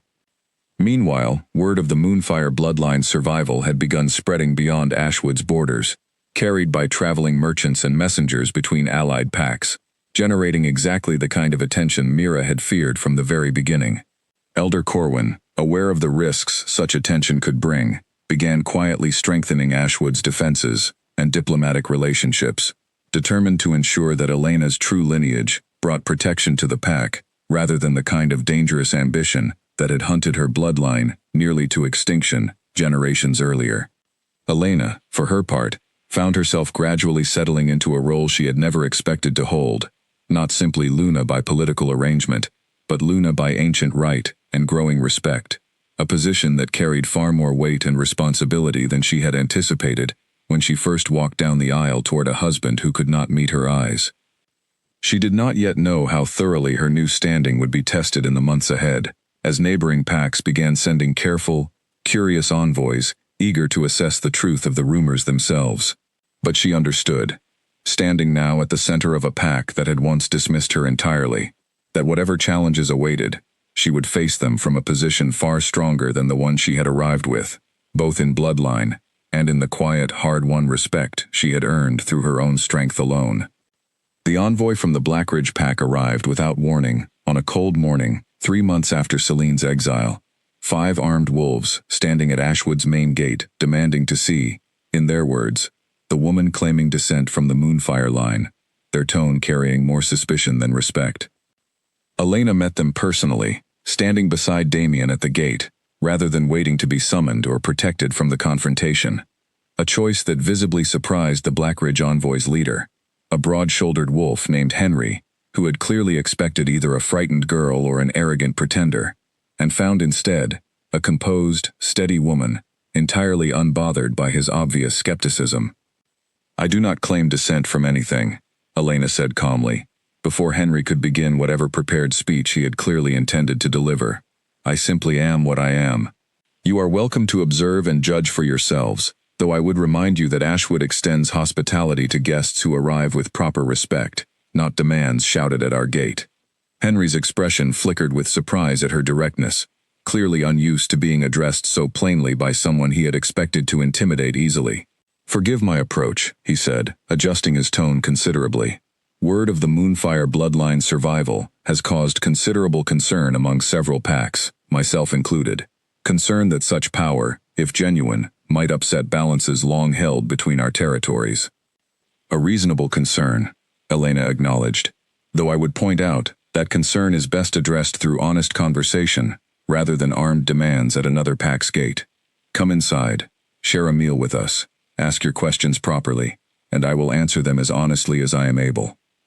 The envoy remained at Ashwood for 3 days, during which Elena spoke with them at length, demonstrating neither the dangerous, uncontrollable power some had feared, nor the empty legend others had suspected, but something more measured entirely, a quiet strength paired with genuine commitment to the same balance and peace the old founding laws had always been meant to protect. By the time Henry and his fellow envoys departed, their earlier suspicion had transformed into something closer to cautious respect, and word of their assessment spread quickly to other watching packs, gradually easing the tension that had built since news of Elena's bloodline first spread beyond Ashwood's borders. It was not the only test Elena faced in those months, but it set a pattern that would define her growing reputation throughout the wider wolf world, not as a figure of feared, uncontrollable power, but as a Luna whose strength was matched equally by wisdom and restraint, qualities that had, ironically, been dismissed as simple quiet timidity during her earliest, most difficult weeks at Ashwood. Damien watched these developments with growing admiration, an admiration that had slowly, steadily deepened into something he found himself increasingly unwilling to name carefully, for fear of moving too quickly past the careful trust Elena had only recently begun extending to him. "You handled that envoy better than I could have," he admitted one evening, as they walked together through the castle gardens, a habit that had become comfortably familiar between them over the preceding weeks. "You handle diplomacy well enough when you commit to it fully," Elena said. "I simply had the advantage of being underestimated for weeks, before anyone realized what I was capable of. It taught me patience, that perhaps you have not needed to develop in quite the same way." "A fair point," Damien said, "though I hope I am learning it now, even if later than I should have." They walked in comfortable silence for a while, the evening air carrying the last warmth of the season before autumn fully settled over Ashwood's grounds. Elena found herself, without entirely deciding to, more at ease in his presence than she had believed possible during those first difficult weeks of quiet humiliation and careful survival. "I have been thinking," Damien said finally, breaking the silence with obvious hesitation, "about how this pack first welcomed you, about the ceremony that bound us, the coldness that followed it, the way you were treated as an afterthought rather than the Luna you have proven yourself to be, both through blood and through your own strength, entirely separate from it. It is not a memory I have forgotten," Elena said carefully, uncertain where his thoughts were leading. "I would like to correct it," Damien said, "not simply through private apology or quiet gestures, as I have attempted these past months, but publicly, formally, in front of the entire pack. A proper ceremony, recognizing you fully as Luna of Ashwood, not merely by the arrangement that first bound us, but by the respect and standing you have earned, in your own right since." Elena considered this proposal carefully, searching his expression for any trace of political calculation, and finding instead something that seemed genuinely important to him beyond simple appearance or pack politics. "That would mean a great deal," she admitted finally, "though I would ask that it be done honestly, Damien, acknowledging the full truth of how poorly I was first received here, rather than simply celebrating what I have since become, without accounting for what came before it." "I would not want it any other way," Damien said. "This pack needs to understand fully what nearly happened here, both the danger we narrowly avoided and the wrong I allowed to occur before finally correcting it. Only then can the acknowledgement carry the honesty it deserves." The ceremony took place 2 weeks later, in the same great hall where Elena's wedding had first occurred, though the atmosphere this time carried none of the cold formality of that earlier occasion. The hall was filled with pack members, eager to witness the occasion, decorated once again in silver and pale flowers, though this time the decorations felt less like tradition, observed out of obligation, and more like genuine celebration freely offered. Elder Corwin presided over the proceedings, his weathered voice carrying clearly across the packed hall. "We gather today," he began, "not simply to celebrate a bloodline this pack once believed extinguished, though that alone would merit celebration. We gather to formally acknowledge a Luna who arrived among us as a stranger, who endured humiliation and neglect with a dignity few could have managed, and who ultimately proved herself worthy of this position through strength that owes as much to her own character as to any blood running through her veins. He turned to address Elena directly. Elena Voss, this council and this pack formally recognize you as Luna of Ashwood, not merely through the bond that first brought you here, but through the respect you have earned in the months since. We ask forgiveness for the coldness of your welcome, and we offer, in its place, the full honor this position and your own character have always deserved. Elena, standing before the gathered pack in a gown of deep silver rather than the plain white she had worn at her wedding, felt a wave of emotion she had not fully expected. Gratitude mixed with the lingering, complicated memory of everything she had endured to reach this moment. I accept this recognition, she said, her voice carrying clearly across the silent hall. Though I would ask this pack to remember, going forward, the lesson this entire situation has taught us all. That worth should never require bloodline or title to be recognized properly. I was the same woman during my first humiliating weeks here as I am standing before you now, my strength and character unchanged by the discovery of what runs in my blood. I would ask that this pack extend the same respect to every stranger who arrives among you in the future, rather than requiring proof of extraordinary bloodline before offering basic decency. A murmur of agreement moved through the hall, several of the older wolves nodding with visible reflection at the fairness of her words. Damien stepped forward then, taking her hand before the full gathered pack, a gesture he had never once offered publicly during the earliest weeks of their bond. I renew my commitment to you today, he said, not as the alpha, who nearly failed you through guilt and misplaced loyalty, but as the partner I intend to become, worthy of the bond and the trust you have, slowly, carefully, begun extending to me. Elena looked at him for a long moment, searching his face one final time, for any trace of the distant, guarded man who had barely acknowledged her presence during their wedding months earlier, and found instead someone who had genuinely, visibly changed through the difficult months they had weathered together. I accept that commitment, she said, and I will hold you to it, every day, going forward, exactly as I have held you to every commitment since the day I arrived. The hall erupted into genuine applause then, warmer and more heartfelt than the polite, relieved clapping that had followed their original wedding vows, and Elena felt, standing at the center of a pack that had once dismissed her so thoroughly, a quiet, hard-won sense of belonging she had never expected to find in Ashwood when she first arrived as a reluctant bride bound by political necessity alone. Later that evening, after the formal ceremony had concluded and the celebration had begun winding down into quieter, more personal conversations among the gathered pack, Elena found herself once again standing on the eastern balcony overlooking the training grounds, the same place where she and Damien had first argued honestly about the treatment she deserved, months earlier. Damien joined her there, standing quietly beside her as they both looked out over the moonlit grounds below. Do you think Celine ever considered, Elena asked quietly, that everything she feared losing, position, respect, love, might have been preserved far more easily through honesty than through schemes and cruelty? I think, Damien said slowly, that fear rarely allows for such clear thinking, especially when it is fear of losing something someone has held on to for their entire life. I do not excuse what she did, but I understand, perhaps better than I once did, how desperation can cloud judgment entirely. Elena considered this, thinking of her own father's careful protection of her, of her mother's quiet hidden strength, of everything that had led her, ultimately, to this moment standing beside a man who had finally learned to see her clearly. I am glad, she said finally, that whatever fear or desperation exists in this pack going forward, it will be met with honesty rather than silence. That, I think, is the truest lesson this entire ordeal has taught us both. Damien reached for her hand, and this time, standing alone under the full moon with no audience to witness the gesture, Elena did not pull away. Whatever comes next, he said quietly, Ashwood faces it with the Luna it should have recognized from the very beginning, bloodline or not. Elena looked out at the moonlit hills stretching beyond Ashwood's borders, at the quiet, steady strength of the pack she now called home, and allowed herself, finally, to believe that the difficult path behind her had led, after everything, to exactly where she was always meant to stand. Not as a wife dismissed and humiliated before a pack that never wanted her, but as the Luna Ashwood had finally learned to see.